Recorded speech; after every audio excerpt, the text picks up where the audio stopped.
कि मन लागे न भोले बाबा हमरा तो ई सवनवा में हो। मन लागे न भोले बाबा हमरा तो ई सवनवा में।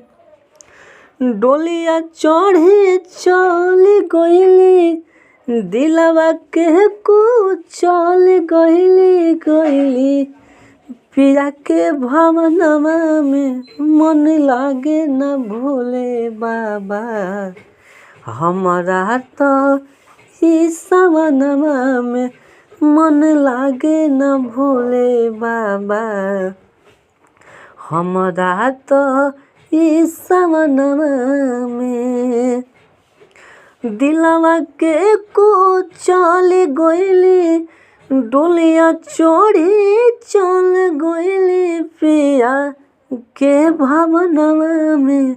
मन लागे न भोले बाबा हमरा तो ई सवनवा में। मन लागे न भोले बाबा हमरा तो ई सवनवा में।